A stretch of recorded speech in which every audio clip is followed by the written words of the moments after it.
Good afternoon. Today I am going to talk about the computer technology used in ISS, International Space Station. First, you might have been wondering on what basis the computers are used in ISS. The computers play an important role in our daily lives on Earth, and for the same reason, the computers are also used by astronauts in the space aboard, the ISS. The computers are essential for the safety of astronauts, controlling the ISS, and maintaining constant temperature inside the space station, maintaining its speed, and overcoming problems automatically. But with this regular system, they are unable to perform in the harsh space environment. To overcome this problem, NASA had developed a special kind of system that can survive in the harsh space environment, that is Spaceborne. In 2017, Spaceborne 1 was launched into space, and it was a huge success for NASA. After 3 years, the Spaceborne 2 was also launched into space. The main reason to launch the Spaceborne 2 was the time lag between ISS and NASA main center. With regular system, it takes 0.27 seconds to transfer 1 GB of data from ISS to NASA main center. But with Spaceborne 2, it takes 0.04 seconds to transfer data. That's why NASA had developed this system. Do you know how the internet is connected to ISS? First, the ISS emits signals into space, and these signals are recognized by the geostationary satellites present in the geostationary orbit, and it is about 35,786 kilometers above from the Earth's surface. And these satellites receive the signals and send it to the NASA main center. TDRSS, Tracking and Data Relay Satellite System, will allow a continuous communication between NASA and ISS, and it also ensures a continuous communication when the ISS is revolving around the Earth. Next. The Spaceborne 2 was built by the collaboration of three companies: NASA, HP Enterprises, and Kioxi. The softwares used in ISS are Linux, Debian-based operating system, C, C++, Python programming languages. The processors used in ISS are MUODS MA2485 MHz and RAD 5545. And Spaceborne 2 was consist of two subsystems. The first is HPE Edgeline EL4000 HPE DL360 Gen 10 server. The first system has 64 GB of RAM and consisting 8 SSDs. The storage capacity of these SSDs are 1024 GB, that means 1 terabyte from Kioxi Edge G6. And the second system has 192 GB of RAM and consisting 8 SSDs. The storage capacity of these SSDs are divided into two pairs. The first pair is from Kioxi PM6, has storage capacity of 30.72 TB, and the second has RM from RN7 has 960 GB.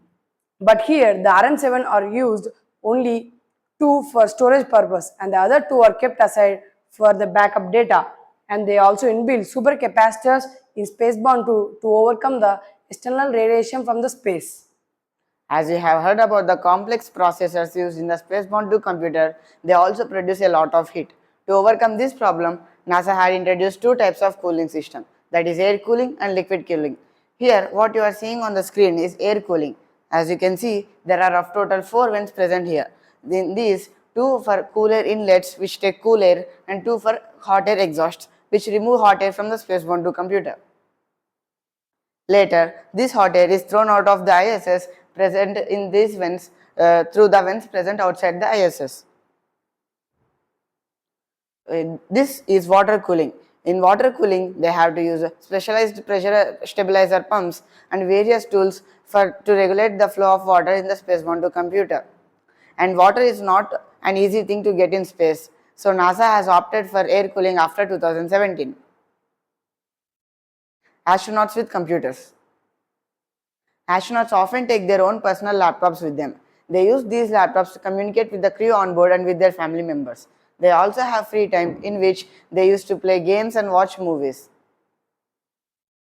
The most commonly used laptops by the astronauts were ThinkPad laptops produced by the IBM company and Z laptops produced by the HP company.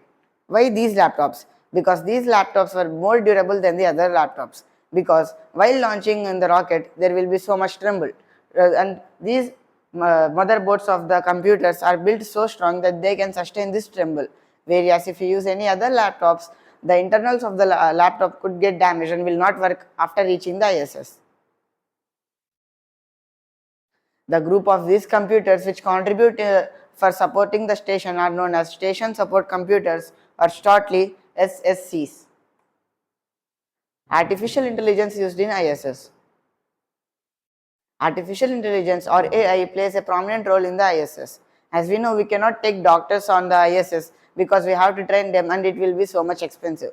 They train these machines with large data sets of different human reactions on certain types of bacteria with the using of machine learning, which is the first form of AI used in ISS. There are total three forms of AI used in ISS, that is machine learning, automation and predictive maintenance. Predictive maintenance. There are some specialized machines in the ISS which keep an eye on other several machines to ensure them that they are working properly or not.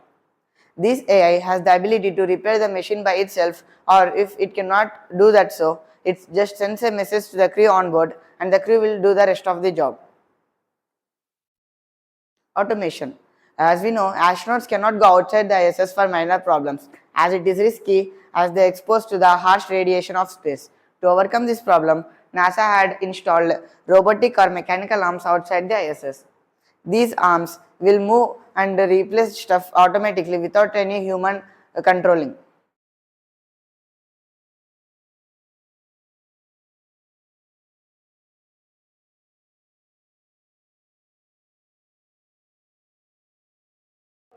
By seeing this video, you will get a better idea how this robotic or mechanical works outside the ISS without any human controlling. As you can see, the robotic arm is replacing the damaged machine with a new one by itself. There is no human operating it from the inside of the ISS. See, this robot is replacing the damaged one. This is all controlled by AI and it is not controlled by any human being. Now let's see what happens if we implement these three forms of AI and what robots can be built with these three forms of AI we just discussed. Astro Bee. Astro Bee is a bee-like robot which have arms that helps the robot to remove or put things around the ISS. This robot is Robonaut. This is a humanoid robot which can do tasks like a human being. Now let's see a video about Astro Bee.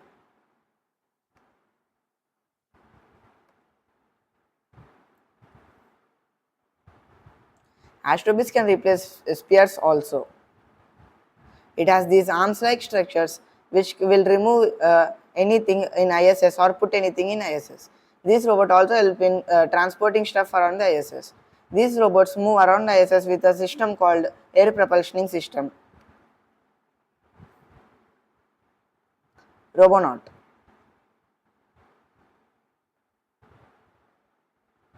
As you can see, this robot has full arms and fingers and it can operate any operation like a human being.